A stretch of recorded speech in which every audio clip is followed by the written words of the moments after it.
Oke, berarti buat anak-anak secara khusus nanti akan disiapin gitu ya Mas saya ya. Tapi mungkin yang jadi catatan adalah ini anak-anak yang menjadi jamaah, bukan anak-anaknya jamaah gitu ya. Kalau anak-anaknya jamaah nanti saya juga ikut minta nih buat anak saya. Oke, selanjutnya pertanyaan kembali dari Kaya. Jika tahalul di kamar, apakah secara hukum sah? Nah, mumpung ada Ustadz Sofi, kita tanyakan lagi ke Ustadz Sofi. Ustadz Sofi, izin, apakah tahalul di kamar khususnya buat eh, jamaah yang wanita, apakah secara hukum sah, Ustadz Sofi? Masya Allah, barakallahu fikum Ibu ya. Pertanyaannya banyak, ini bagus juga untuk semuanya. Mungkin ada yang mau bertanya tapi malu-malu biasanya seperti itu. eh untuk kenapa beliau Mas Cahya menyampaikan mungkin motong rambut di kamar ini demi menjaga aurat perempuan. Itu yang pertama. Karena kalau kita potong rambut khususnya perempuan ya di daerah sa'i atau marwah ya, itu sangat riskan nampak auratnya, kelihatan auratnya. Dan itu mengurangi kesempurnaan rasanya pahala atau keutamaan yang diberikan. Maka sah ya, hukumnya sah ya, karena di hotel itu tertutup ya, dan hanya yang kita yang bisa melihat ya. Kalau Ya, ditanya hukumnya sah, sah ya, selama menjaga tidak boleh kena sabun dan macam-macam, menjaga apa larangan-larangan ihram. Ya mungkin nanti insya Allah tanya jawab terus ya. Kalau kita nempel tuh pertanyaan jawaban itu semakin banyak dan semakin dekat insya Allah. ya, Singkatnya begitu Mas Yahya, Mas Anggi. siap. Ya, Terima syukur kasih, Ustaz. Ustadz Sofi. Baik, jadi mudah-mudahan jelas terjawab gitu ya, teman-teman. Tapi nggak usah khawatir kalau nanti sambil berjalan kita juga akan ketemu lagi sama Ustadz Sofi di Madinah untuk apa manasik pemantapan. Mungkin dari pertemuan hari ini bertemu lagi gitu ya, pikiran-pikiran untuk perlu dapat jawaban. Nanti kita bisa diskusikan lebih lanjut. Baik, dilanjutkan lagi. Ini ada pertanyaan dari Mas Kholik, walinya Pak Mat Soleh. Izin apakah diwajibkan pakai sepatu untuk keberangkatan atau aktivitas lainnya? Karena Bapak tidak biasa pakai sepatu. Mas Kolik, jawabannya sangat sederhana saja. Tidak wajib sebenarnya pakai sepatu. Ini lebih ke arah kenyamanan dan juga apa keamanan selama perjalanan. Tapi sebenarnya kalau memang tidak terbiasa pakai sepatu, tidak harus dipaksakan. Saran dari saya, kalau memang tidak terbiasa pakai sepatu, setidaknya disiapkan kaos kaki, Mas Kolik, khususnya untuk perjalanan pada saat di pesawat gitu ya. Eh, karena nanti apa demi kenyamanan selama perjalanan kurang lebih kita total tadi kalau tadi Mas Yahya sudah jabarkan gitu ya, belasan jam di perjalanan. Jadi mungkin itu akan sangat membantu untuk kenyamanan dari beliau gitu.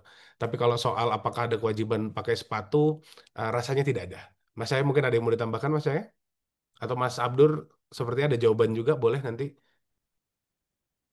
Cukup, Ki. Oke. Ya, Mas Abdur sepertinya ada aman. jawaban. Kalau kalau sebenarnya pakai sepatu tuh menjaga biar kan di pesawat lama takutnya dingin.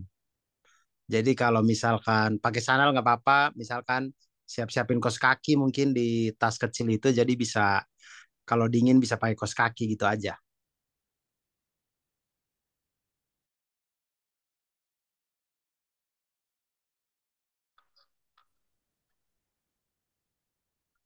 Oke, bisa lanjut, Ki. Mas saya suara saya terdengar kah? Oke, sempat keputus tapi sekarang udah masuk lagi. Oke. Sorry, sorry, tadi agak sedikit gangguan. Oke, terima kasih Mas Abdur, Mas Cahya. Kita lanjut ke pertanyaan berikutnya. Apakah dari Mbak Hana sepertinya ya? Apakah perlu tukar uang rial dan kira-kira berapa? Insya Allah tadi sudah terjawab di dalam presentasi Mbak Hana soal tukar uang rial. Nanti silahkan disesuaikan mau ditukar dari Indonesia, tukar di em, apa Madinah atau di Mekah ataupun menggunakan ATM itu semua bisa dipilih, silakan dipilih. Kalau mungkin di awal untuk perbekalan gitu ya, untuk tukar rial di Indonesia sangat apa disarankan dengan jumlah nominal seperti yang tadi Mas Cahaya sudah kasih gambarannya. di angka 500 sampai 1000. Cuman sekali lagi ini adalah opsional tergantung kebutuhan masing-masing. Selanjutnya pertanyaan dari Mas Arif. Saya cek di Halodoc, vaksin meningitis dan polio ada banyak. Ya. Ada yang pakai buku kuning, ada yang tanpa buku. Terus ada yang pakai hepatitis A, hepatitis B. Oke, Mas Arif, kebetulan saya kemarin juga ikut mendampingi teman-teman jamaah yang satu daerah gitu ya untuk vaksin. Sebenarnya kalau misalnya di Halodoc opsinya terlalu banyak, Mas Arief bisa opsinya satu, ini mungkin mohon izin ya, harus sebut merek karena supaya lebih mudah aja teknisnya. Di apotek Kimia Farma tersedia, ataupun di klinik-klinik yang ada di daerahnya Mas Arief, itu juga pasti tersedia. Kalau soal buku dan yang non fisik, itu sebenarnya kalau yang sekarang, tahu saya semuanya diarahkan ke sertifikat elektronik, jadi e-certificate gitu. Tidak lagi menggunakan buku kuning seperti ini. Ini buku kuningnya, kelihatan nggak ya? Nah, ini nih. Ini buku kuning sepertinya untuk yang lama, jadi kurang lebih 6 bulan yang lalu masih pakai buku kuning.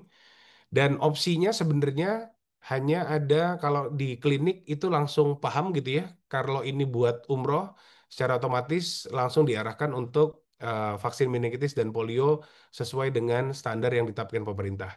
Jadi saran saya kalau di Halodoc opsinya terlalu banyak, lebih prefer langsung datang ke klinik ataupun di Kimia Farma yang memang tersedia. Mas saya ada tambahan Mas saya?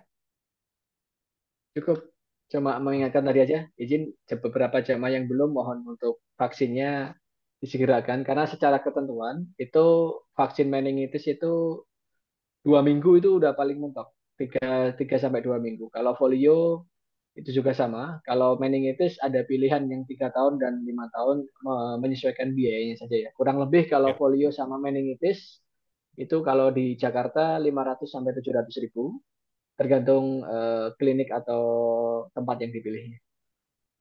oke. Ya, mungkin ini lanjutan jawaban untuk Mas Arief ya. Em, Kalau buat ngantrinya, selama yang kemarin kebetulan saya dampingi untuk vaksin sepertinya tidak tidak mengantri gitu ya karena sekarang hampir di semua klinik juga tersedia.